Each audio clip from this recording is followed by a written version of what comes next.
Eu quero saudar, queridos, a todos com a graça e a paz do Senhor Jesus. Sejam todos bem-vindos, irmãos de casa também. Vão chegando aí, podem pegar seus livros, abrir na página de número 96. Bem, só para atualizar, nós estamos lendo o capítulo 7 deste livro, cujo tema é redenção, natureza, propósito e valor.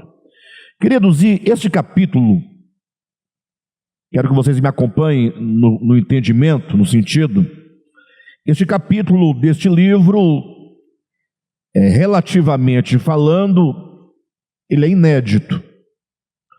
Não que outras pessoas não tenham dito acerca do assunto, né? Por isso que eu disse relativamente falando, mas assim, é um ponto de vista e uma leitura que nós estamos propondo da morte de Cristo, da obra de redenção, a redenção de Deus a partir da morte de Cristo, que não é comum se ver ou se ouvir e nem se escrever deste modo.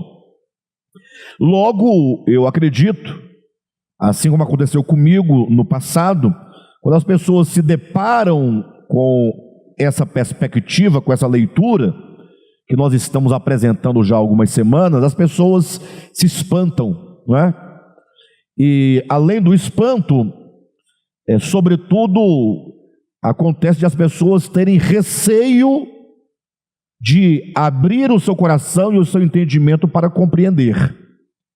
Isso porque nós fomos ensinados, na nossa vida pregressa de cristão, de evangélico, que nós não devemos duvidar, nós devemos acreditar sempre e devemos sempre dizer amém, porque sempre quando alguém se levanta para trazer qualquer tipo de questionamento acerca da fé, não da fé do evangelho, mas quando alguém se levanta para questionar qualquer tipo de ensinamento acerca da fé, acerca do evangelho, logo as pessoas, você não pode fazer isso, você não pode questionar, você vai entristecer o Espírito Santo.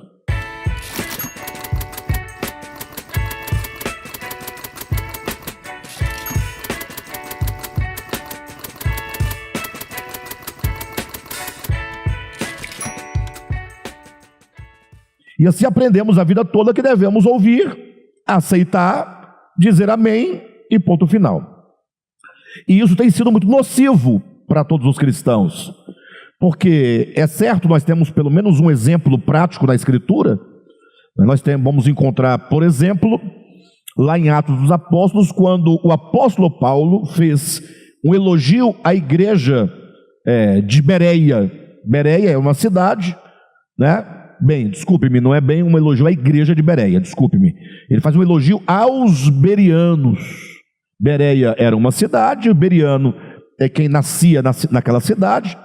E os bereanos tinham uma característica que chamou a atenção de Paulo, e Paulo elogiou quando disse: os bereanos, eles são louváveis, porque eles ouvem o evangelho, e então eles vão em seguida verificar, eles vão estudar nas escrituras para saber se as coisas pregadas, se as coisas por eles ouvidas, eram de fato daquela maneira. Ou seja, nós como seres pensantes temos o dever e a responsabilidade de olhar por nós mesmos acerca daquilo que nós estamos ouvindo. É lógico, nós ouvimos aqueles pregadores que nós mais gostamos, com quem mais nos identificamos, há uma relação às vezes de confiança com aquele pregador, mas nada disso pode substituir a nossa tarefa e a nossa responsabilidade de investigarmos, lermos, inquirirmos, perguntarmos, para poder chegar a uma clareza o máximo possível acerca das verdades bíblicas, não é? Então, quando nós levantamos alguns questionamentos, cuidado, não estamos questionando o Evangelho de Jesus Cristo, não. Nós estamos questionando o modo como as pessoas, ao longo da história, ensinaram acerca do Evangelho de Jesus Cristo. Ou seja, não estou questionando o próprio Jesus, não. Não estamos questionando a Escritura, também não. Estamos questionando as muitas interpretações que ao longo do tempo foram dadas. E ninguém fica admirado com isso, porque quando você olha de modo sóbrio para o cristianismo, o que você vê? Ora, você vê que existem dezenas e centenas de modos de ler a Escritura e de interpretar diferentes. Há aqueles que leem a Bíblia e acham, a partir da sua leitura da Bíblia, que se deve guardar o sábado, e acusam aqueles que não guardam. Há aqueles que leem a Escritura e acham que você só é selado com o Espírito Santo se você falar em línguas. Se você não fala, você não é batizado com o Espírito Santo. Há aqueles que não falam em línguas, que rejeitam completamente os dons. Não que rejeitam, né? Vamos colocar da melhor maneira, mas que acreditam que os dons cessaram a partir do primeiro século, do final do primeiro século, quando a Bíblia, o cânon do Novo Testamento se encerrou, o Apocalipse, encerram-se os dons. É uma maneira de ler a Bíblia, de interpretar. Então a confusão dentro do cristianismo é muito grande. Há uns que acreditam que o partir do pão, que eles chamam de ceia do Senhor, só pode ser realizado uma vez por ano. Há quem o faz e acha que deve ser feita todo domingo. Há aqueles que fazem uma vez por mês. Há aqueles que acham que a mulher na igreja tem que usar o véu. Outros acham que não deve. Alguns acham que a mulher não pode ser pastora, outros acham que já pode. Ou seja, percebem que existem vários tipos de leituras diferentes? Então, diante da complexidade de tantas interpretações, cabe a nós, sobretudo nos temas relevantes, nos temas essenciais da fé cristã, verificarmos para termos a consciência, ou melhor, termos a ciência e o esclarecimento do significado daquela verdade. E nós, do DEVAP, fazemos isso desde sempre. E agora estamos trazendo, por meio do livro Nascidamente, o debate acerca da obra de redenção. Como Deus nos salva? De que Deus nos salva? Como Ele nos salva? Ora, são perguntas que precisam de respostas claras da Escritura. Sim ou não?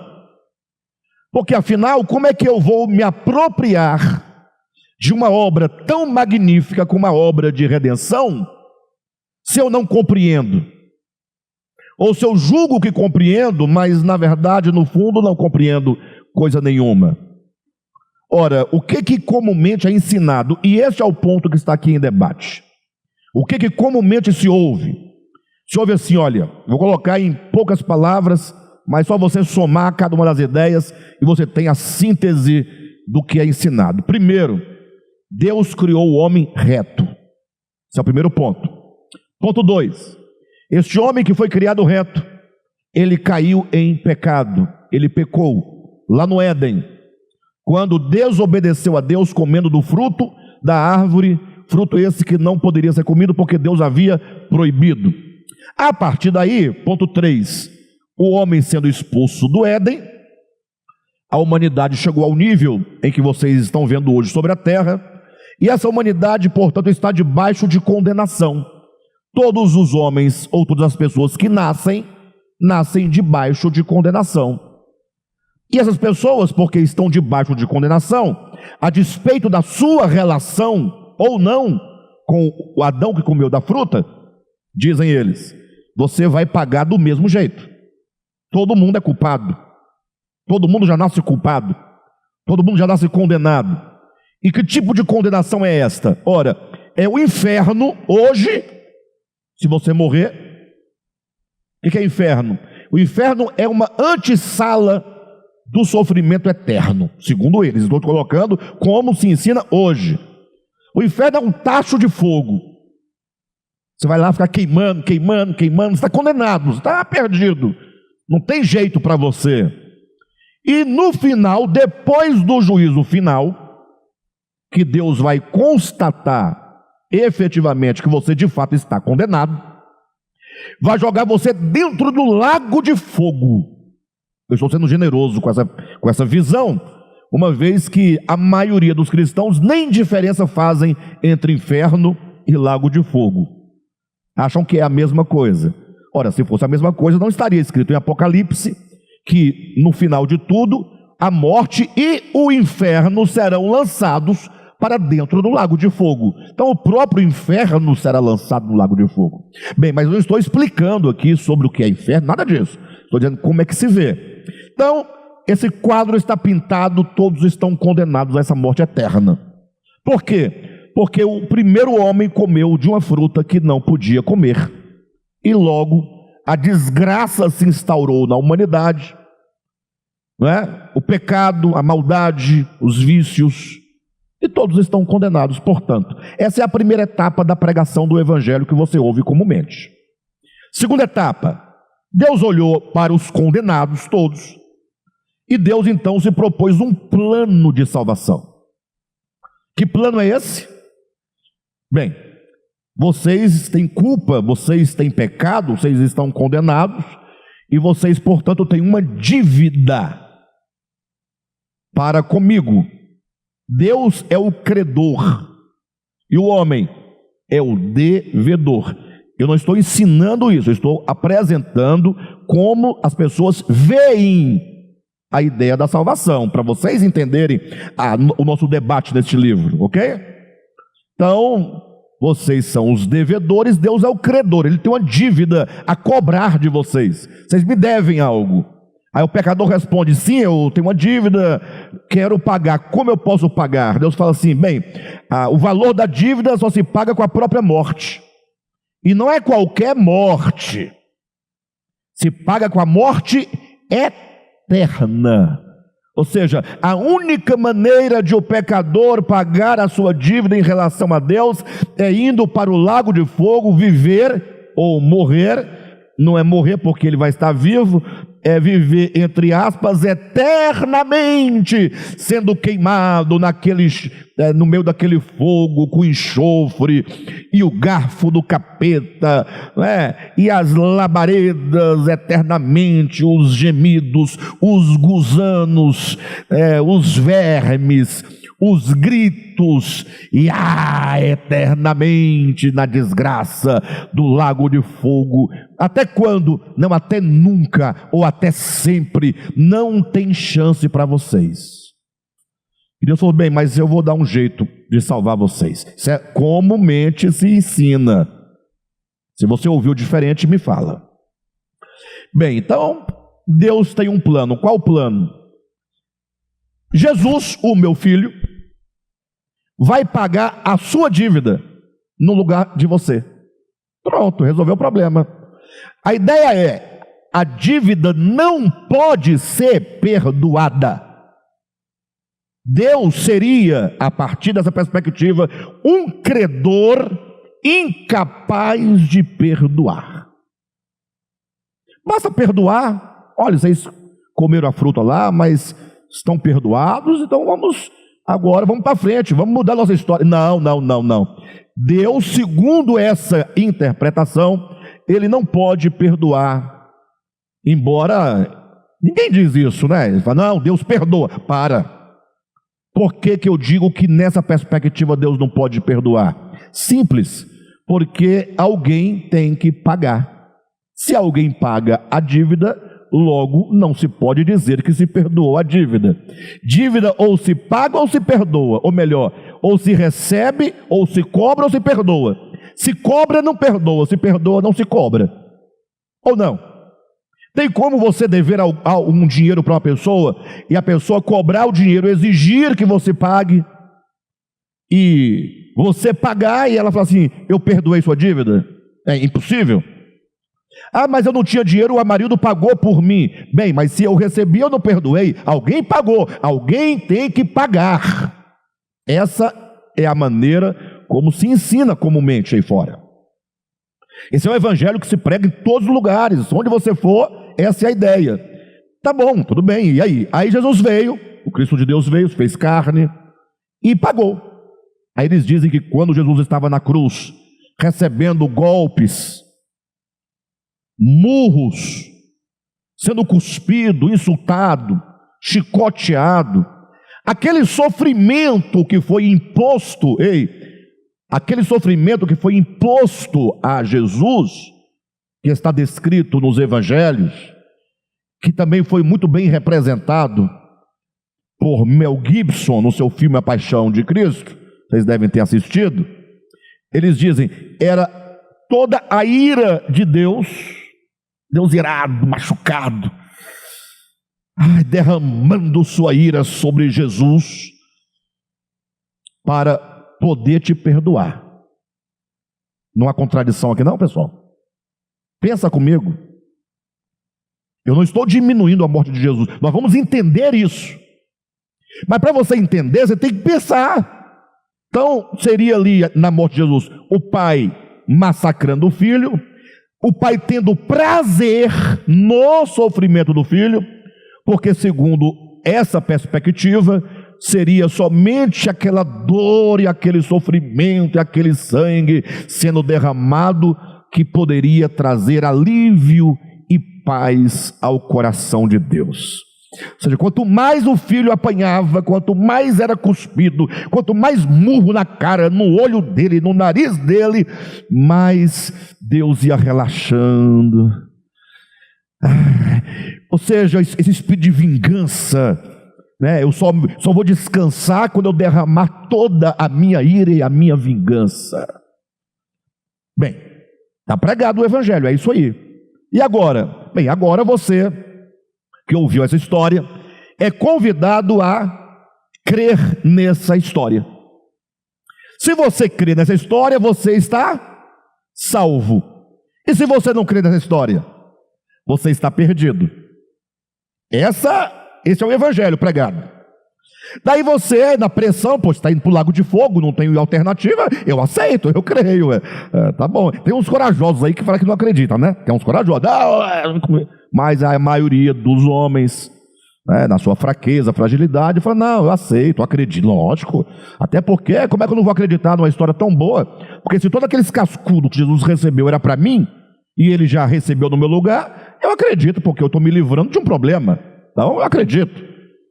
E agora, esses que acreditam se reúnem debaixo do teto, né, que eles chamam de igreja, de templos, e ficam dizendo, nós estamos salvos, porque Jesus morreu por nós. Mas aí entram alguns problemas ainda.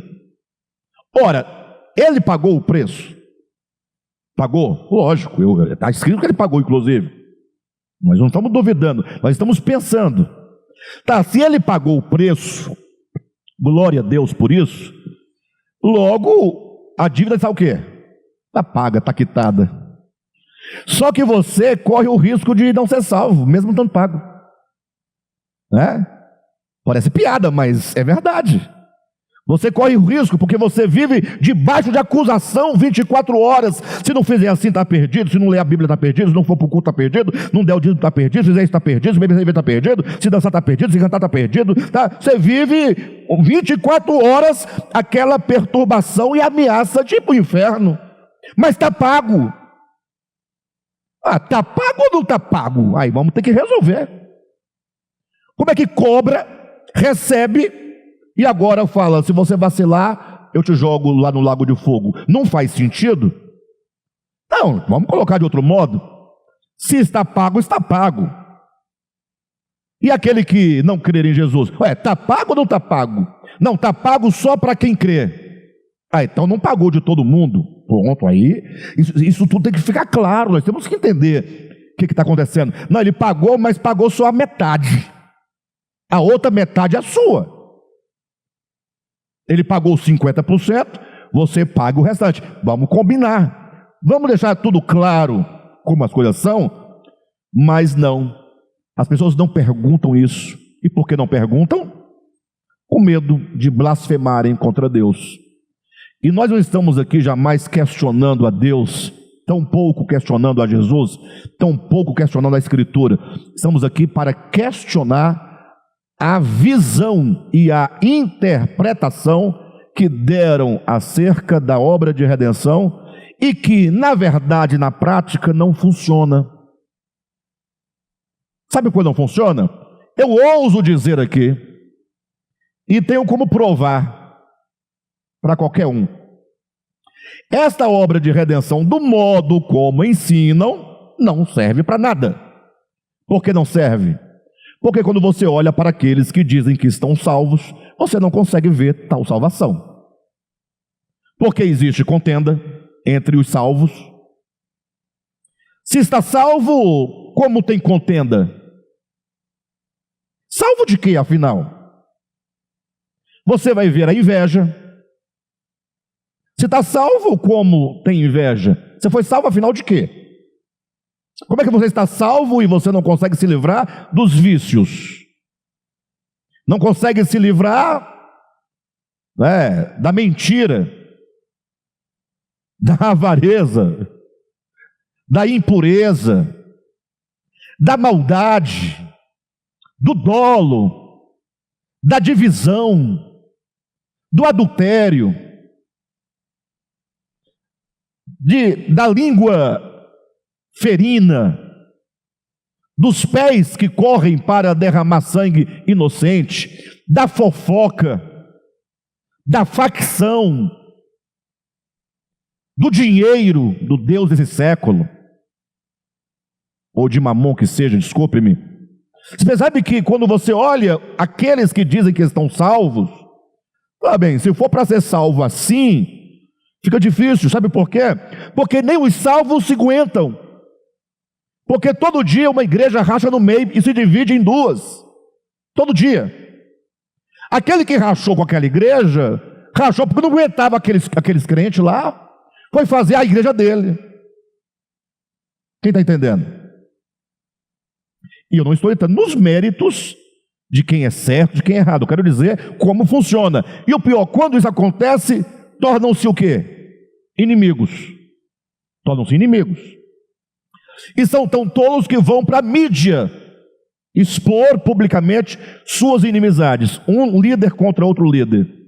Um pastor, eu vi essa semana, a igreja dele tem aquele modelo de chamar os demônios para depois mandá-los embora, né? Chama, depois manda embora. Aí vem aqui, demônio. A mulher do demônio não queria vir, ele falou assim: eu quero que venha todos os demônios da igreja do pastor fulano de tal, que está lá enganando os fiéis dele. Venham todos os demônios lá do fulano. E aí veio. Aí, onde é que você estava? Eu estou vindo da igreja do pastor fulano. O que você faz lá? Eu leio a Bíblia, eu engano, eu canto no coral, eu faço isso, aquilo, outro. Vocês estão entendendo? Observa, isso é o que dá quando você acredita numa redenção que de fato não é a redenção que Deus nos oferece. Absolutamente. Bem, tudo isso que eu falei foi só para despertar em vocês o espírito de pensamento, pensar, de refletir e trazer algumas questões. No nosso livro, no momento que estamos na leitura, nós estamos tratando da natureza da morte de Jesus, ou que seja da natureza da morte do Cordeiro de Deus que foi imolado desde a fundação do mundo. A Bíblia afirma que o Cordeiro de Deus foi imolado desde a fundação do mundo. A Bíblia afirma que há 2000 anos o Cristo de Deus se fez carne, habitou entre nós e morreu na cruz do Calvário em Jerusalém. Então nós temos a morte física em Jerusalém, que é uma morte física, é uma morte temporal. Por que temporal? Porque acontece no tempo. O que nasce no tempo e acontece no tempo, se encerra no tempo, é temporal. Tanto é verdade que as pessoas discutem: Jesus morreu numa quarta ou numa sexta-feira? Não sei se vocês sabem desse debate, mas tem esse debate, né? Eu, por exemplo, sou inclinado a defender que Jesus morreu numa quarta-feira e não numa sexta, obviamente, né? Não vou explicar nada agora, mas a ideia é: se ele morreu na quarta, não, tá bom, vamos ficar na sexta-feira para não dar problema. Morreu na sexta, ressuscitou que dia? No domingo? Tá. Quando você fala que uma coisa começou num dia e terminou em tal dia, isso é tempo ou é eternidade? Logo, essa morte é temporal, porque ela nasce no tempo, acontece no tempo, se encerra no tempo. Então a morte de Jesus em Jerusalém é uma morte temporal, porque acontece no tempo. É uma morte física? É. Por quê? Porque o que morreu ali não foi o corpo físico? Os golpes foram dados no espírito de Jesus ou no corpo de Jesus? Eles cuspiram no rosto físico de Jesus ou no rosto do espírito de Jesus? Não foi no físico? Então, essa morte de Jesus no Calvário há 2000 anos, ela é temporal, ela é física, ela é local, ela aconteceu em Jerusalém. Só que a Bíblia diz que o Cordeiro de Deus foi morto desde a eternidade. Cordeiro de Deus que foi morto antes da fundação do mundo, ou desde a fundação do mundo. Temos dois textos, Apocalipse 13:8 e Pedro também vai dizer, um fala desde a fundação, o outro diz antes da fundação, mas o que não há contradição, pelo contrário, esses dois termos, antes e desde, amplia o significado, né, da morte de Cristo. Enfim, mas é isso que nós estamos buscando, entender a natureza da morte do Cordeiro. Se você entender a natureza, e somente se você entender a natureza da morte de Cristo, é que você poderá crer ou não crer na morte dele. Isso é de uma seriedade. De sorte que quem não discerniu ainda a natureza da morte de Cristo, não pode dizer que crê na morte de Cristo. É verdade, o fato é que muitos, não tendo discernido a natureza da morte de Cristo, dizem que crê. Mas a última coisa, ou a única coisa que ele não crê de fato, é na morte de Cristo. Mas diz que acredita na morte de Cristo. Como vive alguém que crê na morte de Jesus? É a grande pergunta. Como vive alguém que fala, eu creio na morte de Jesus Cristo? A pergunta é, você crê na história da morte de Jesus? Ou você crê na mensagem que a sua morte traz? Ou você crê no sentido que a morte dele traz? Ou você crê no significado que a morte dele traz? Essa é a grande questão. Os crentes acreditam na história. E tem mais, não precisa ser crente para acreditar na história. Perfeito? Tem pessoas que não são crentes e acreditam que Jesus morreu na história, sim. Pelos meus pecados, sim, acredito. É crente? Não. Não sou crente, mas eu acredito. Eu aprendi assim desde criança. Então, o nosso desafio é compreender a natureza da morte de Cristo. Depois que você compreender a natureza, faremos a pergunta, e aí, você compreendeu? Você vai dizer sim. Aí vem a pergunta que não quer calar. E aí, você recebe este evangelho? Você abraça? Você deseja?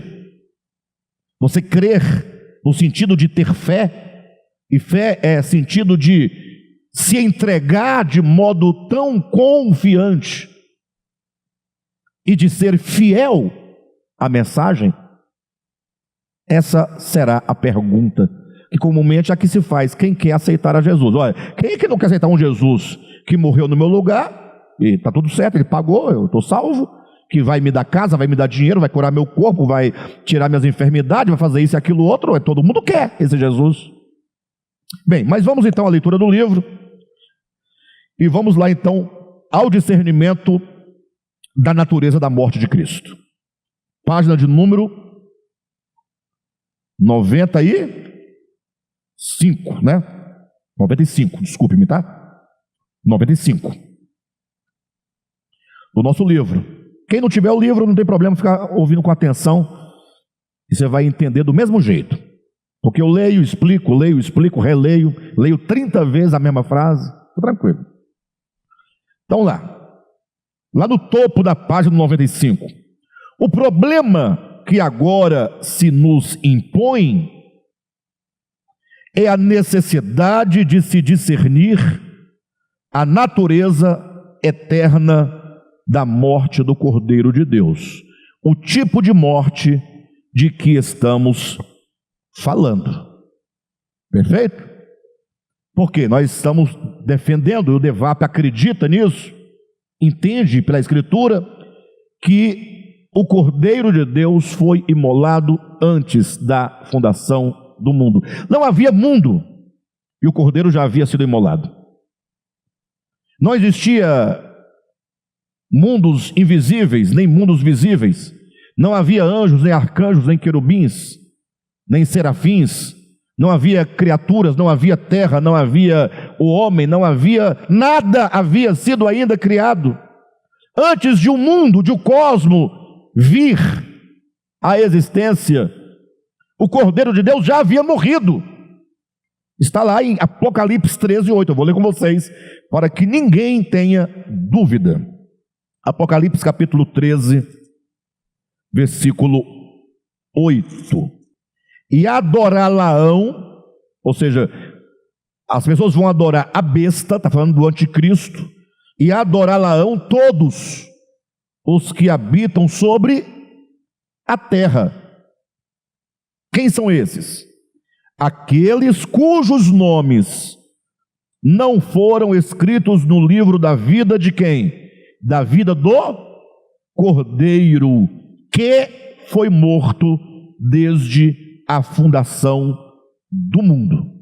Então, a Bíblia é clara, ela fala de modo expresso: o Cordeiro de Deus que foi morto desde a fundação do mundo.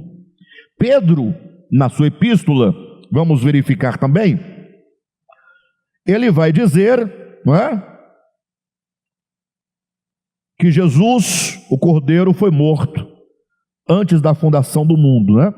1 Pedro 1,18, vamos ler, versículo 19 e 20.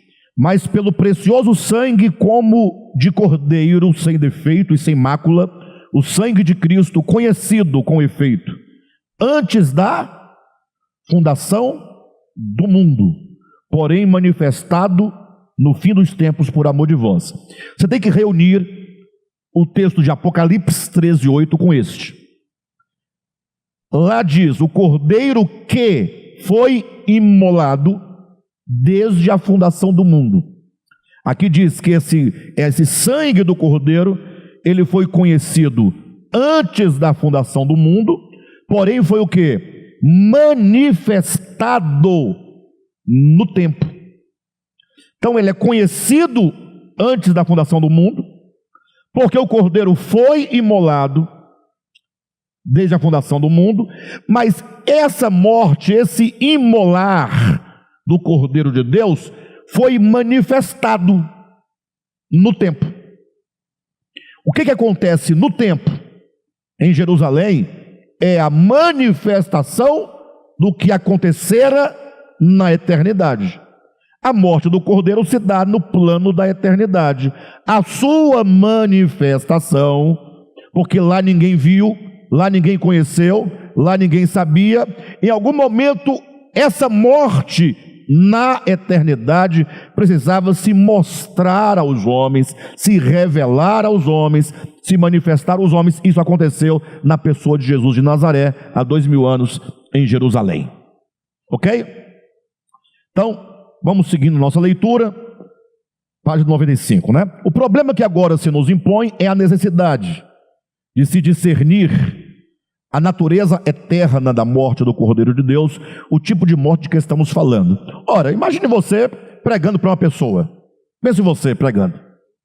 Porque o Cordeiro de Deus foi morto antes da fundação do mundo, ou desde a fundação do mundo, que seja. E a pessoa ali ouvindo aquela história, ela fala: mas como foi que ele morreu antes da fundação do mundo? A pessoa vai te perguntar: havia mundo quando ele morreu? Quando o Cordeiro foi imolado? Não, não havia mundo. Havia seres? Não, porque os seres vivem no mundo. Não havia o cosmos, não havia a criação. E a pessoa te pergunta: tá, mas então como foi que ele morreu? Qual seria a sua resposta? Como é que ele morreu? Não é uma pergunta que as pessoas não fazem, mas que é lógica? Como é que a Bíblia afirma que o Cordeiro de Deus foi morto desde a fundação do mundo, e você não sabe como foi essa morte? Que morte foi essa? Quem o matou? Foi crucificado? Foi apedrejado? Foi infarto? Como é que ele morreu? Como é que ele foi imolado? Né? Pergunta simples, básica. Estamos aqui buscando esse sentido, esse entendimento. Continuando a leitura, diz: levando-se em consideração que antes da fundação do mundo não havia pecado e que o salário do pecado é a morte, como poderia morrer o Cristo de Deus? Como é que ele morreu antes da fundação do mundo, se não havia pecado? Porque se é antes da fundação do mundo, não havia mundo. Se não havia mundo, não havia seres. Se não havia seres, não havia pecado. Se não havia pecado, também não podia haver morte, uma vez que o salário do pecado é o quê? É a morte. A morte não é o resultado do pecado? Se não tem pecado, como é que tem morte? Se não tem pecado, não pode ter morte. Essa é a questão. Então, levando-se em consideração que antes da fundação do mundo não havia pecado e que o salário do pecado é a morte, como poderia morrer o Cristo de Deus? Ora, se não havia pecado, não havia morte. E se não havia morte, como pois dizem as Escrituras, alto e bom som, que o Cordeiro de Deus foi morto desde a fundação do mundo? Ora, vede, a morte do Cristo divino, vamos pensar, a morte do Cristo divino, em essência e qualidade, nada tem a ver com o pecado, e em nada se assemelha ao tétrico sono da morte, pois é de outra natureza. Temos aqui 3 afirmativas. A primeira: a morte do Cordeiro Divino, quanto à sua essência, quanto à sua natureza, quanto à qualidade dessa morte de Cristo, primeiro, nada tem a ver com o pecado. O Cordeiro de Deus não morreu por causa do pecado. Sim, também por causa dos pecados. Também. Mas quando o Cordeiro de Deus foi morto, não havia mundo. Se não havia mundo, não havia o quê? Seres. Se não havia seres, não havia o quê? Pecado. Se não havia pecado, não havia o quê? Morte. Isso é muito claro, é só você colocar, usar 3, 4 neurônios, você compreende, sem dificuldade. Então, a primeira assertiva: a morte do Cordeiro Divino, em essência e qualidade, nada tem a ver com o pecado. Segundo, a morte do Cordeiro Divino nada se assemelha ao tétrico sono da morte. Quando você vê uma pessoa morta, um caixão, o Cordeiro de Deus que foi morto desde a fundação do mundo não tem nada a ver com isso, com esse sono dessa morte, esse tétrico sono da morte. E a terceira assertiva é que a morte do Cordeiro Divino, ela não tem nada a ver com o pecado, não se assemelha ao sono da morte. Por quê? Porque essa morte do Cordeiro Divino, ela é de outra natureza. É de outra natureza. A morte que ele sofreu lá não é essa morte que você vê todo dia. Pra vocês terem uma ideia, 63 antes de Cristo, antes de Jesus nascer, o Império Romano, ele já matava os seus opositores políticos por crucificação. Então, centenas e milhares de pessoas morreram crucificadas antes de Jesus. Jesus foi, nesse sentido, mais um. Depois que Jesus morreu crucificado, até o ano 60, ou 60 e alguma coisa, depois de Cristo, o Império Romano continuou a matar as pessoas crucificadas. Ou seja, a morte por crucificação, essa morte física, esse sono tétrico da morte, era a coisa mais comum, não é? No Império Romano, que era um tipo de pena de morte para todas as pessoas que criavam revoltas políticas contra César, contra Roma. Então nós estamos afirmando a morte do Cordeiro de Deus antes da fundação do mundo, ela não tem relação direta com o problema do pecado, porque lá não havia pecado, não tem relação com a morte física, o sono tétrico da morte. Terceiro, a morte de Cristo, desde a fundação do mundo, ela é de outra natureza. E é isso que nós devemos entender. É tá bom, qual é essa morte? Qual é a natureza dessa morte? Qual é a essência dessa morte? E é dessa natureza, dessa essência que nós precisamos crer. É nesta que nós precisamos crer, ou não crer. E aí você talvez nunca tenha se deparado com uma questão na sua vida. Talvez você pense, puxa, a coisa mais fácil que tem é crer na morte de Jesus. Afinal de contas, eu nem me lembro se um dia eu deixei de crer, ou um dia eu não criei. Eu acho que eu criei sempre. Eu já nasci crendo, eu nasci ouvindo e acreditava. Minha mãe me falou a primeira vez, eu acreditei. Minha mãe falava, era verdade, ninguém duvidou da minha mãe. Depois eu cresci, já estava acostumado, continuei acreditando. E até hoje estou acreditando. Então, eu nunca tive dificuldade, eu nunca me coloquei numa bifurcação de decisão, se creio ou não creio. Sabe por que não? E talvez você também não. Talvez você tenha crido, muito provavelmente, na igreja evangélica, mas você já cria na morte de Jesus antes. Pensa um pouco. Você era católico? Ou não era nada, mas era aqueles católicos, filho de católico, que a avó é católica, mas acreditava, Jesus morreu por nós. Aqui é a coisa mais simples. Depois que você entender a natureza da morte de Cristo, você vai ter que fazer uma viagem para dentro de você e se questionar. Primeiro, se vale a pena crer. Vai ter que se questionar. Segundo, você vai ter que se perguntar: será que eu creio nisso? Talvez você vai descobrir que você não crê na morte de Cristo. Talvez, eu tenho quase certeza que você não vai. Mas você pode crer. A fé é um dom de Deus. Ela está dentro de você. Mas você tem que refletir e pensar, contemplar, para decidir-se por essa morte redentiva. Vamos continuar. Ora, vede, a morte do Cristo divino em essência e em qualidade nada tem a ver com o pecado, e em nada se assemelha ao tétrico sono da morte, pois é de outra natureza. Afinal, a morte meramente física, veja, eu vou ler de novo.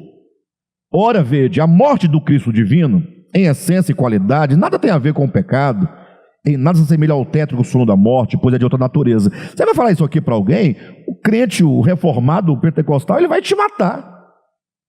Ele vai te agredir. Aí se ele te agredir com palavras, qualquer coisa, você fala assim: aí está a prova de que você não crê no Evangelho. Porque o Cristo em quem você diz crer, dizia quando estava sendo crucificado: perdoa-lhe porque não sabe o que faz. Você hoje nem está sendo tocado, e você está xingando, está repudiando, você está condenando, está soltando os cachorros, está julgando. Jesus não julgou. Quando ele estava na cruz, que os homens cuspiam nele, ele julgava as pessoas: seus filhos de Raabe, vocês vão queimar no fogo do inferno.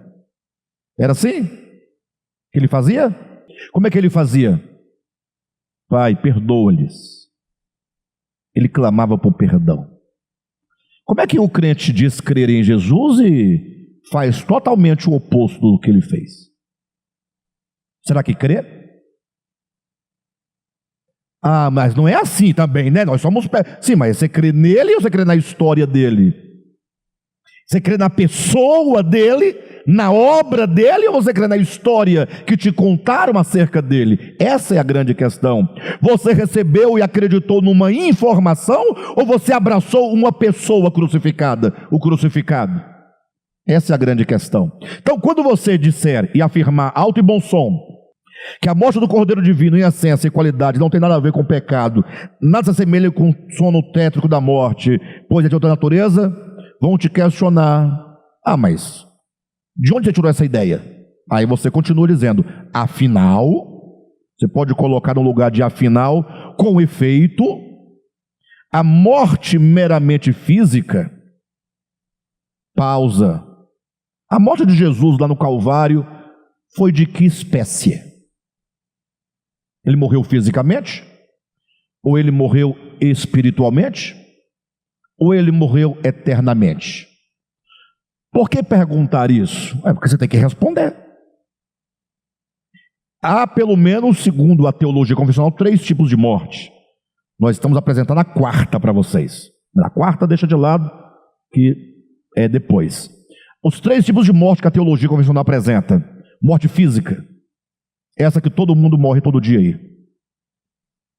Que foi que Jesus morreu no Calvário, não foi? Não foi físico? Ou foi outra coisa? Fala também de morte eterna, ou melhor, morte espiritual.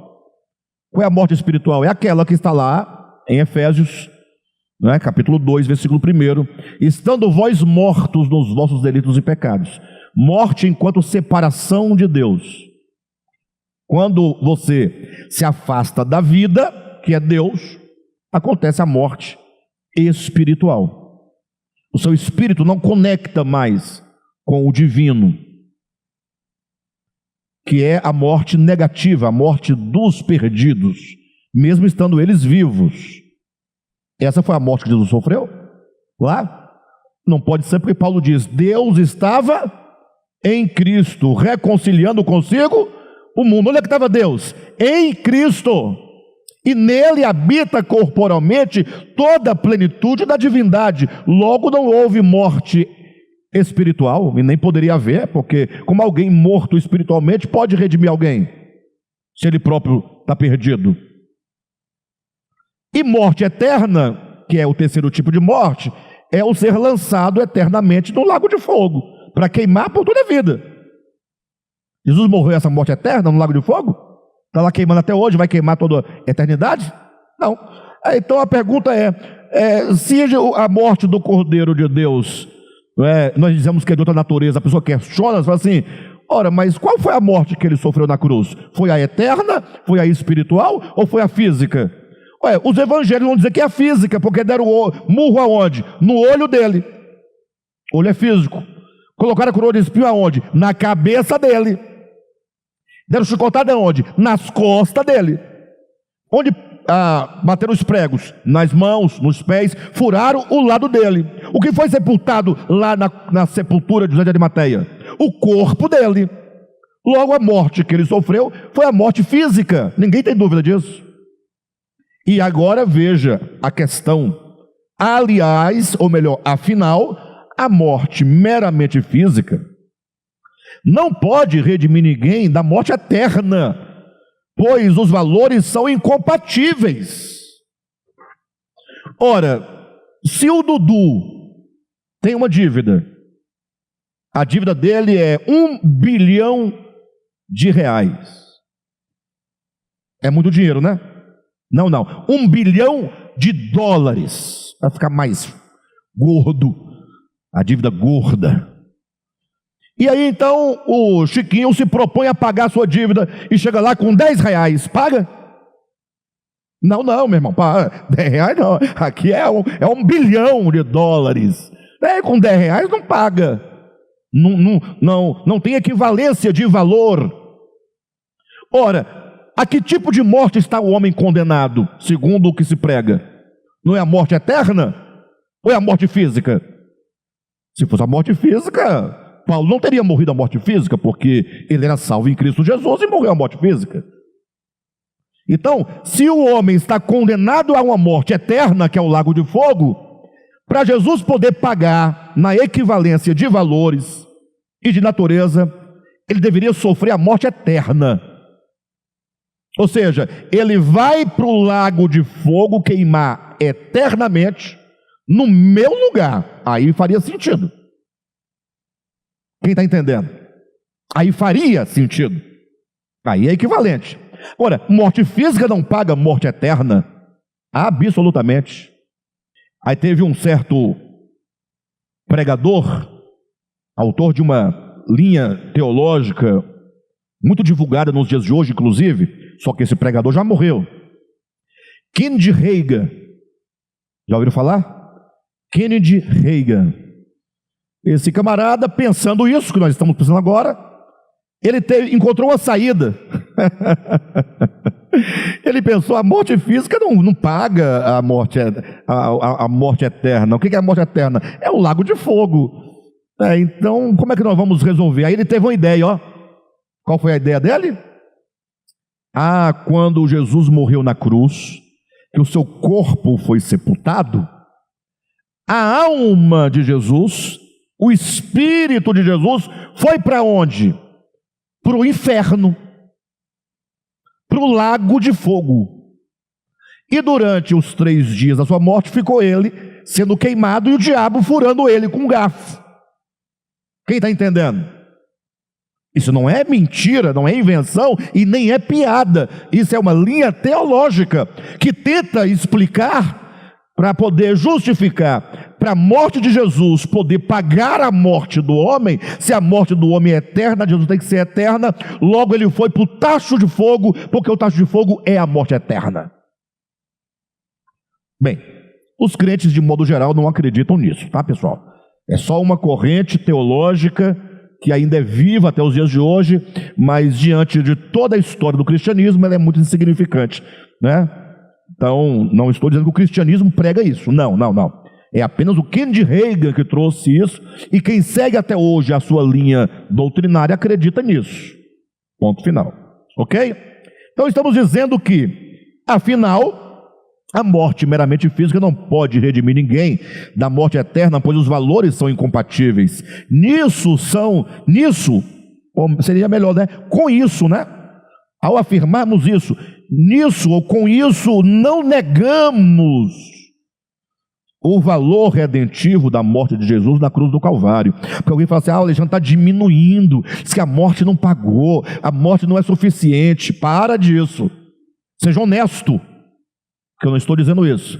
Pelo contrário, eu estou tentando fazer você enxergar um valor ontológico da morte de Jesus que a mera morte física não pode dar. É isso que eu quero que você entenda. Ou seja, nós estamos levando vocês para entenderem a dimensão gloriosa da morte do Cordeiro, que é essa dimensão gloriosa que dá sentido à morte física de Jesus.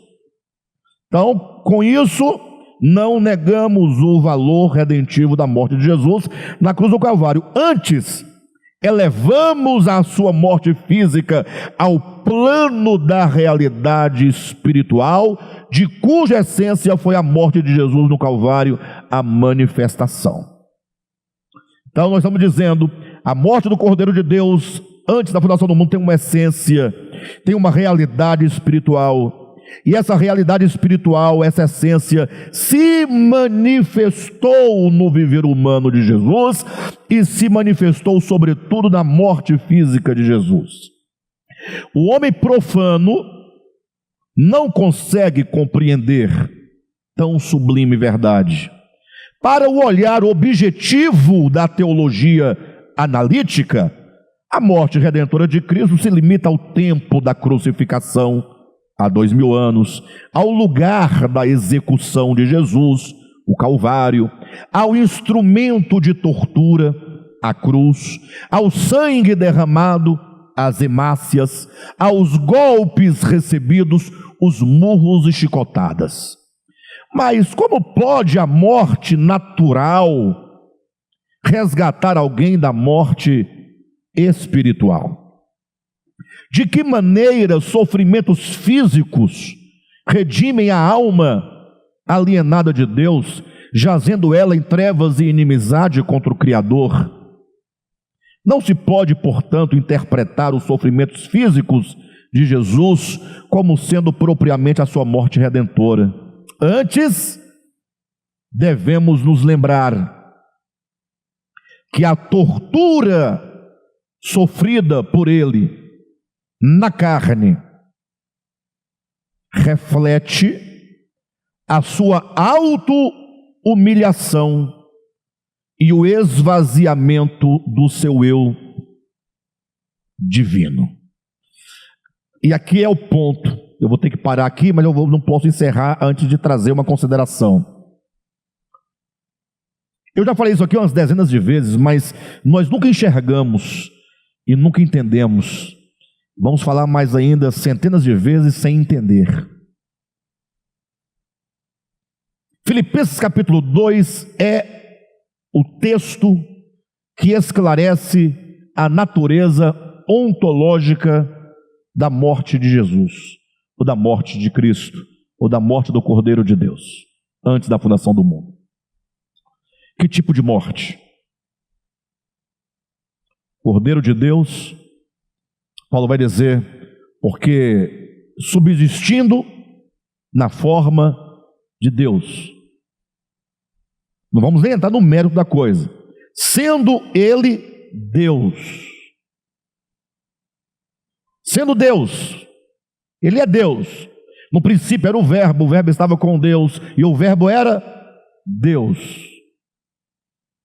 Santo, justo, impoluto, todo poderoso, todo onisciente, todo onipresente. O Cristo é aquele em quem todas as coisas existem, nele. Cristo é aquele para quem foram feitas todas as coisas.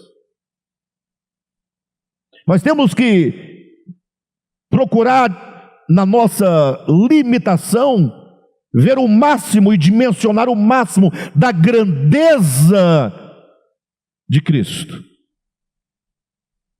Digno, adorado pelos anjos, belo.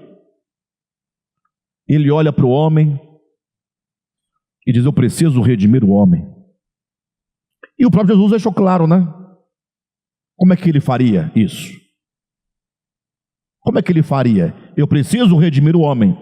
Um dia, estava lá o Cristo, estou falando aqui parabolicamente, tá? Em parábola, metaforicamente, cuidado. O Cristo de Deus olhou para tantos mundos criados, nele, por ele e para ele. Ele tinha 100 mundos. 100. E um dia ele olhou e viu que faltava um mundo. Ele viu que um mundo havia se extraviado. E ele disse: eu preciso resgatar esse mundo de volta para mim. Diz a Bíblia que ele deixou as 100 ovelhas, ou melhor, as 99, no deserto. E foi buscar a ovelha que havia se extraviado.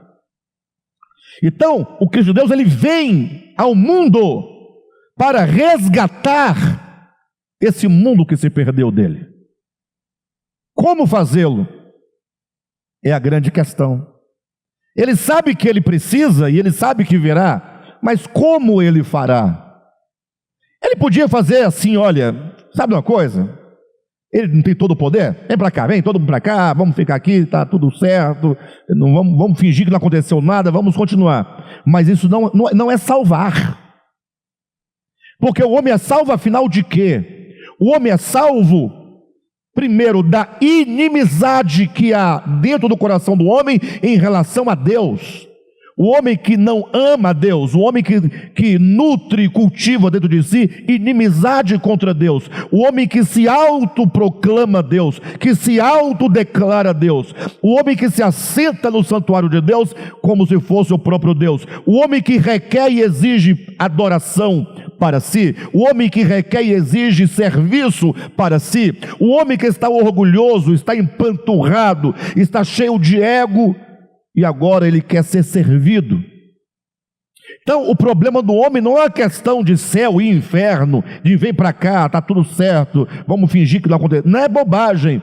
O problema do homem é crônico, é uma enfermidade do coração, da alma, da consciência humana. Então Deus olha e fala: só tem uma maneira de eu salvar o homem, eu vou lá. Porque o homem olha para Deus e o homem tem inimizade contra Deus, ele nutre inimizade contra Deus. Isso por quê? Porque a queda do homem se dá a partir de quê? A partir da mentira que a serpente comunicou à mulher. Como é que foi que você lê Gênesis 3? Como é que você percebe por que a mulher decai, ou o homem decai? Por que Adão e Eva decaem? Por que o ser humano decai? Lá em Gênesis 3. Qual foi a artimanha da serpente? Para você entender perfeitamente, Nós fazemos isso todo dia. O que a serpente fez, a gente faz todo dia. Chega para uma pessoa e fala assim: ô Marcinho, e aí, beleza? Como é que você está? Saudade de você, rapaz. Vim aqui te ver, te visitar. Aí o Marcinho todo alegre me recebe. Eu falo: pois é, rapaz, você está sabendo? Ele: de quê? Do Gilson. O que tem o Gilson? Rapaz, eu não ia te falar não, viu, rapaz? Não é nem coisa que se fale para ninguém não, mas o negócio é o seguinte: só vou te falar porque você é meu amigo. Mas o Gilson me falou umas coisas de você. Aí o Marcinho já, O que ele disse? Aí agora eu começo a inventar mentiras acerca do Gilson para o Marcinho. Isso acontece no dia a dia das pessoas? Aí o Marcinho faz o quê? Cria o quê contra o Gilson? Inimizade. Primeiro, que ele não confia mais no Gilson. Segundo, que agora ele vai usar, ele não quer se aproximar mais do Gilson, não quer mais ouvir o Gilson, não quer andar mais com o Gilson. E agora ele vai começar a procurar, a partir disso, vários defeitos no Gilson para justificar a sua própria inimizade contra o Gilson. E o pior é que agora o Marcinho estará seguro de quem é o reto da história é o Marcinho, e quem é o desgraçado da história é o Gilson. Embora o Gilson não tenha feito nada, fui eu que criei o problema. Eu menti, quem está entendendo? E agora o Gilson fala assim: mas eu tenho que resgatar o Marcinho. Só tem uma maneira de o Marcinho voltar a ser o que era antes: se o Gilson tiver os meios de provar que o Alexandre mentiu. E não é na conversa. O Gilson vai ter que demonstrar na prática, no seu viver, que tudo aquilo que o Alexandre disse para o Marcinho era mentira. Então, porque a serpente mentiu para o homem tornou-se inimigo de Deus, não quer se aproximar de Deus, não quer ouvir a Deus. O homem agora justifica o seu problema e a sua condição a partir daquilo que ele projeta contra Deus. Aí Deus fala assim: então eu vou me fazer um homem, e como homem eu vou me revelar aos homens. Eu vou me mostrar. O homem tem que olhar para Deus dentro da possibilidade humana. Por isso que o Verbo se fez carne. Então ele vem se revelar. O que é a encarnação do Verbo? É Deus que se faz homem. Para que fazer homem? Para pagar uma conta lá para o pai que ficou lá com um caderno anotando centavo por centavo? Não! Ele veio mostrar aos homens que a serpente mentiu e que nós, portanto, estamos errados, e que ele veio nos reconciliar com o Pai. O que é reconciliar? É nos livrar e nos curar da inimizade que há dentro do nosso coração em relação a Deus. Ele quer nos levar de volta à casa do Pai, nos assentar com Ele à mesa, em comunhão, em amor, em harmonia, em paz. E aí ele se faz homem. Só que para ele fazer isso, não basta ele vir aqui e dizer: o Pai é isso, isso, aquilo, outro. Se eu ouvir assim, falar: conversa fiada, rapaz, porque afinal nós só acreditamos na mentira. A verdade é mais difícil de ser acreditada. Como a gente acredita? Qualquer mentira a gente acredita. Até brincando a gente acredita na mentira. Você vê uma pessoa fazendo mágica, mágica é mentira. Ele está mentindo para você. Ele está com um truque. Mas é tão gostoso de ver. Você sabe que é mentira, mas é tão verdadeiro. Você acaba tendo pacto com o demônio. Você sabe que não é. Para. Vocês não assistiram o Mr. M, não, pessoal? Mas nós não queremos saber do Mr. M. O Mr. M é o apóstolo da verdade, que veio desmascarar as mentiras das mágicas. Mas quem deu crédito ao Mr. M? Ninguém. Até hoje tem quem vá assistir um videozinho de mágica, ficar lá admirando e se perguntando como pode. Então, para o Cristo de Deus mostrar quem é o Pai, ele passaria por todo um processo. Todo esse processo é de diminuição, é de esvaziamento, é de negação de si mesmo, é de renúncia, abnegação. Imagina agora que esse Deus tão grande, esse Cristo tão grande, nessa dimensão, como colocamos agora há pouco, ele tem que se fazer primeiramente homem. Imagine você, homem, que para resolver uma situação você teria que se tornar uma bactéria. Você quer? Você quer se reduzir a uma bactéria? Você é homem. Aí o pior, por que eu iria me reduzir a uma bactéria? Para salvar a bactéria. A bactéria que se dane. Bactéria presta? Ninguém nem vê. Insignificante. Faz dar diarreia na gente. Traz doença para a gente. Primeiro, ninguém quer saber da bactéria. Muito menos salvar a bactéria. Pior, para salvar a bactéria, você tem que se fazer uma bactéria. Você não vai ter que renunciar ao seu status de homem? Sim ou não? O status de ser humano? O status de inteligente, de racional? Você vai se identificar com a bactéria? Você vai ter que abrir mão da sua grandeza de homem? Se é que é alguma grandeza, mas em relação à bactéria, evidentemente que é uma grandeza. Então, o Cristo de Deus, Deus eterno, poderoso, se fazer homem. E o pior é que as estratégias de Deus são terríveis. Ele poderia ter nascido em Nova York, Paris, Tóquio, sim ou não? No meio das luzes, das cores. Não, ele nasceu na menor cidade das cidades da Judeia, na menor de todas as cidades, uma cidade desprezível. Não nasceu de nenhum César, de nenhum imperador, nasceu de um carpinteiro, de uma jovem, uma jovem sem expressão, cujo noivo era carpinteiro. Nasceu numa estrebaria, não foi nem no hotel, nem no hospital, não, foi numa estrebaria. Todos nós nascemos melhor do que ele. Quando ficou jovenzinho, 5, 6 anos de idade, foi ser criado onde? Em Nazaré. E havia um ditado naquela época que dizia: de Nazaré pode sair alguma coisa boa. Para vocês entenderem a dimensão da coisa, é como se você perguntasse: do sol nascente pode sair alguma coisa boa? Cuidado, não estou aqui com preconceito. Inclusive, a única casa que eu tenho, que Deus me deu já há algum tempo, é no sol nascente. É a casa que eu tenho. Comprei o lote na época por R$4.000 e construí. Está lá.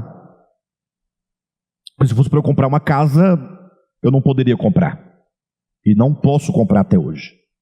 Está lá, é minha, de que eu precisar, é lá que eu vou me recolher.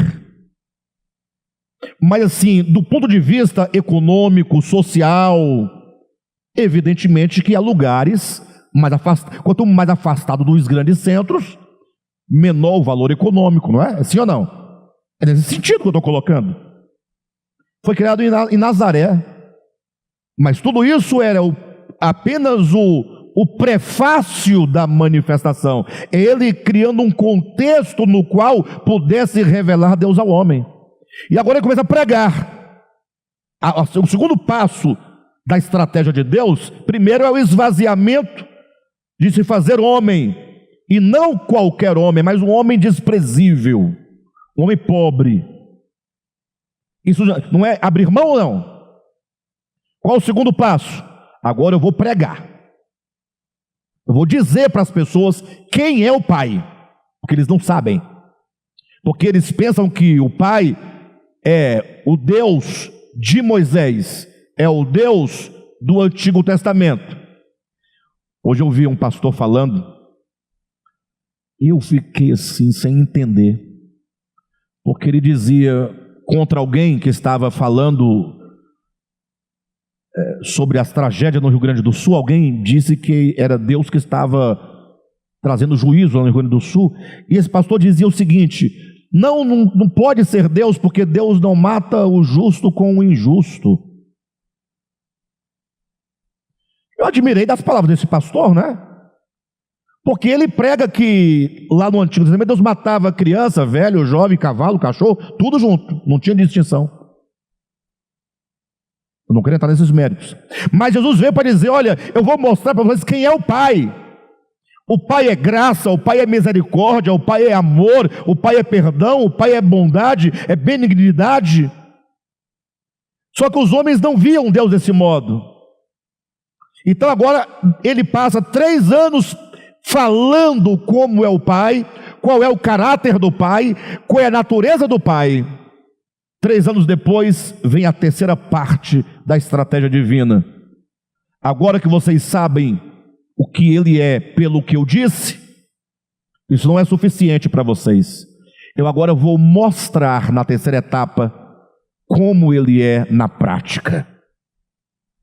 É a parte em que Ele será preso, julgado, torturado e morto. Aquele Jesus que foi preso, estou acabando, tá, queridos? Aquele Jesus que foi preso, presta atenção, quem era ele? Essa é a grande questão que faz toda a diferença na pregação do Evangelho. Quem era aquele que foi preso? Aí, os judeus olhavam, é Jesus de Nazaré. É o que eu estou vendo. O seu pai se chama José, sua mãe se chama Maria. Seus irmãos, nós conhecemos seus irmãos e suas irmãs. Paulo vai dizer: se vocês tivessem a sabedoria do alto, vocês saberiam que este aí é o Senhor da glória. Mas em que condições esse Senhor da glória? Olha a que nível chegou a manifestação, sendo o Criador sendo preso pelas criaturas. E não é qualquer criatura, criatura bandida, criatura caída, criatura perversa, desgraçada, miserável. O homem amarrando as mãos do Criador. E o Criador se entrega, não diz palavra, dava logo um tapa na orelha daquele de Judas, dava uma voadora no Caifás. O que você faria? O que você faz quando alguém no trânsito te agride com palavras? O que você faz quando alguém te deve R$100 e não te paga? O que você faz quando você dá o emprego para uma pessoa, ajuda uma pessoa, e a pessoa sai de lá mentindo e te coloca na justiça? O que você faz? Você que é miserável, faz o quê? E aquele que é o Todo-Poderoso? Lembra que ele disse para Judas, ou melhor, para Pedro, quando Pedro sacou a espada e cortou a orelha do soldado? Na verdade, ele mirou no pescoço. O soldado fez um movimento de esquiva e pegou só na orelha. Jesus pegou, se abaixou, pegou a orelha, colocou no lugar e disse: Pedro, guarda a sua espada, embainha a tua espada, porque quem com espada fere, com espada será ferido.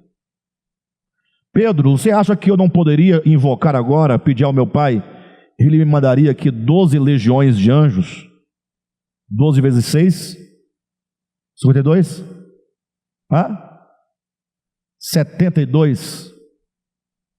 72 mil anjos. Eu não poderia fazer isso ou não poderia? E se ele o fizesse, faria com justiça ou sem justiça? Faria com verdade ou sem verdade? Com razão ou sem razão? Mas ele fez. Ele disse: eu posso matar tudo, mas o Filho do Homem não veio para condenar o mundo. Ele veio para salvar o mundo, e a única maneira de salvar o mundo é revelando, é mostrando o caráter do Pai Celestial, que é amor, bondade, perdão, graça, misericórdia. Por isso ele recebeu toda a injustiça. O motivo por que mataram a Cristo está nos evangelhos: inveja de Jesus, medo de Jesus tomar o trono deles, de Deus destituir o sinédrio, de Jesus destituir o sinédrio.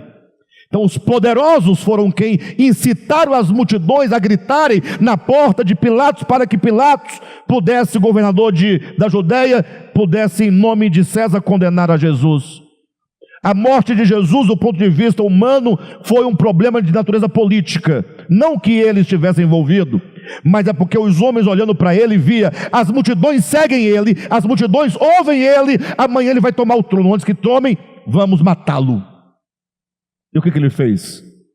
Como ovelha muda, não abriu a sua boca. Agora imagine nesse momento, ele sendo preso, durante a noite, na casa de Anás, na casa de Caifás, de uma casa para outra, sendo julgado, fazendo um montinho, chamando este, aquele outro, e cada um, enquanto julgava de madrugada, batia nele, maltratava, humilhava. Cedo levou para a casa de Pilatos, o pretório onde ele foi julgado por Pilatos. Pilatos leva para o povo, e tudo isso ele, como ovelha muda, sem abrir a sua boca. O que é isso? Paulo deu um nome técnico para isso, chamado quinosis, ou quenosis. Quenosis significa esvaziamento, negar a si mesmo, não levar em conta o que você é, porque somente assim os homens olhariam para ele e perguntariam: como pode esse homem ser tão manso assim? Nunca ninguém mostrou tanta mansidão, tanto amor, tanta graça. No viver humano, Jesus revelou quem era o Pai. Para vocês terem uma ideia, e aqui eu estou encerrando essa mensagem dessa noite, muito provavelmente Paulo de Tarso, ou Saulo de Tarso, não conheceu a Jesus durante a sua vida terrena. Muito provavelmente ele não conheceu. Ele ouviu a história de Jesus, mas não o conheceu pessoalmente. Ele o conheceu depois que Jesus apareceu para ele, mas na vida terrena, não. Presta atenção numa coisa: quando Saulo de Tarso se deparou a primeira vez com o Evangelho, a mensagem do Cristo, foi no Sinédrio, capítulo 6 de Atos, quando Estevão pregou acerca de Cristo, lá no Sinédrio. E então, os homens do Sinédrio ficaram tão irados contra Estevão, que pegaram pedras para atirar contra Estevão. Você sabe da história, né? Mas era preciso que alguém de alta patente pudesse dar o aval. Não bastasse que eles atirassem pedra, tinha que ter como se fosse um corpo ali do Sinédrio que falasse: pode apedrejar. E a Bíblia diz que Saulo de Tarso consentiu no apedrejamento de Estevão. Olharam para Estevão, para Saulo, e Saulo, olhando, acenou com a cabeça. E quando eles começaram a atacar pedra em Estevão, parece que eu mudei o assunto, né? Olha o desfecho. Quando começaram a atacar pedra em Estevão, que Estevão começou a morrer do modo como o seu Salvador morreu. Como é o modo? Em silêncio, e abrindo a boca apenas para dizer: Pai, perdoa-lhes, porque eles não sabem o que fazem. Aquele modo de morrer, aquela mansidão de Estevão. A Bíblia diz que Saulo de Tarso olhou e viu em Estevão o rosto de um anjo, porque ele morreu de modo plácido, calmo, sereno, porque não havia ódio no coração de Estevão. Ele estava ali também manifestando quem é o Pai e manifestando quem é o Cristo.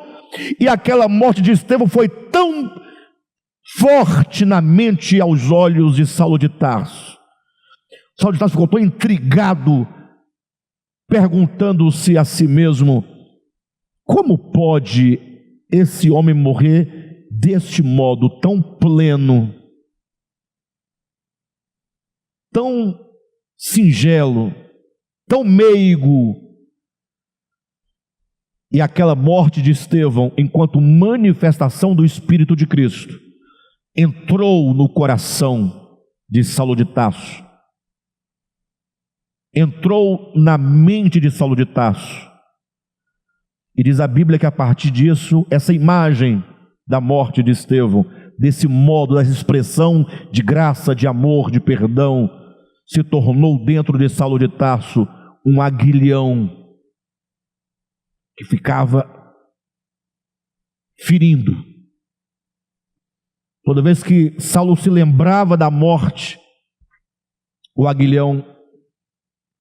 Mas que aguilhão era esse? Remorso? Não. Era a dúvida. Que dúvida? Como pode um homem estar mentindo? Que esse era o conceito que Saulo e os judeus tinham de Estevão. Como alguém pode morrer por uma mentira? Se é mentira, como é que alguém entrega sua vida por causa de uma mentira? E como pode um homem que não é de Deus, não ter o Espírito de Deus, morrer tão sereno e morrer pedindo a Deus perdão pelos seus algozes? Então, Estevão se tornou um instrumento de manifestação do Espírito de Cristo para Saulo, como Cristo se tornou um meio de manifestação do Espírito de Deus para o mundo lá no Calvário. De modo agora que todos os dias Saulo tinha que lidar com o problema da dúvida, com um aguilhão que ficava dizendo: ele é de Deus, Estevão era servo de Deus, Estevão foi pregador da verdade de Deus, ele pregava a verdade acerca de Cristo, porque Cristo é o Filho de Deus. E esta dúvida, que ficava ali incomodando, Saulo ficava tentando afastar essa dúvida e esses pensamentos, até que quando Cristo aparece para ele, diz: duro é para ti recalcitrares contra os aguilhões. Você lutar contra aquilo que está te tocando e te chamando para crer na verdade. Bem, a morte de Jesus foi uma morte física, lógico, está escrito, nós cremos. Mas a dimensão e a realidade espiritual da morte física se dá na dimensão do ser. Como é que o Cordeiro de Deus morre antes da fundação do mundo? Que natureza é essa? Abrindo mão de si. Mas como pode Deus abrir mão de si antes da fundação do mundo? Ora, Pedro vai explicar que para gerar o mundo, Deus teve que doar a si mesmo. O mundo foi criado com a morte do Cordeiro de Deus. A morte do Cordeiro de Deus é que fecunda o mundo, é o doar-se de Deus que fecunda o mundo, que gera o mundo. Por isso o Cordeiro de Deus foi imolado desde a fundação do mundo. A fundação do mundo tem uma relação intrínseca com a doação do Cordeiro. O Cordeiro se dá, porque ele se dá, o mundo é fundado, o mundo é gerado. E esse doar de si é se entregar, é amar, é abrir mão de si, porque ninguém ama sem se doar. Ninguém. Se não quer se doar, não ame. Se for para amar, terá que se doar. Ninguém ama sem se entregar, sem se dar. Logo, a natureza da morte de Cristo antes da fundação do mundo é o seu esvaziamento, é o abrir mão de si. Por isso que ele vai nos convidar a olhar para ele, e a pergunta é: você crer em Cristo? Como não? Agora ficou até mais bonito. Mas o crer é que ele fala: se você crer em mim, associe-se comigo no morrer. Este é o Evangelho. Não, aí é outra coisa. Eu queria crer assim: ele morreu por mim, eu vou para o céu. Ele fala: se alguém quiser vir após mim, negue-se a si mesmo, tome a sua cruz e siga-me. O que é seguir a Cristo? Não é ir para a igreja aos domingos. Não. A gente se reúne aos domingos com aqueles que seguem a Cristo para nós confraternizarmos a morte do Senhor, nos alegrarmos com a sua ressurreição, juntos glorificarmos o nome dele, cantarmos nossas expressões das nossas emoções, da nossa fé, do nosso amor. É isso, para nós podermos ajudar uns aos outros, abraçar uns aos outros, suportar uns aos outros, acolher uns aos outros, ajudar uns aos outros. Mas seguir a Jesus não é dar dízimo, fazer jejum, bobagem. Seguir a Cristo é olhar para ele e falar: ele trilhou o caminho do não ser, o caminho da renúncia, o caminho do negar a si mesmo, o caminho de amar, independentemente de quem quer que seja, se é o justo ou injusto, o caminho porque ele acolheu a todos, ele foi generoso, ele se entregou. E Jesus fala: se você crer em mim, então segue-me neste mesmo caminho. É um caminho estreito, a porta é estreita, porque o seu ego é gordo, seu ego é grande. Você vai ter que abrir mão, se esvaziar, se encolher, se diminuir, como disse João Batista: importa que ele cresça e que eu diminua. É um esvaziamento de alma, de coração. Você vai sofrer, vão bater na sua face, você vai ter que dizer: bata também na outra face. Já está difícil alguém bater na minha face uma vez, que dirá duas. Antes que o camarada acerte a minha face direita, ele já levou duas ou três. Sim. Diz que quem dá o primeiro murro é que sai vencedor. Você vai esperar levar um murro? Você não tem uma arma, mas tem um cacetete dentro do carro guardado. Tem um facão dentro do carro. Ou não tem? Sei lá, alguma coisa. Às vezes também não tem, não. Mas tem braço. Bem, é isso. Queridos, na semana que vem a gente vai dar continuidade, tá?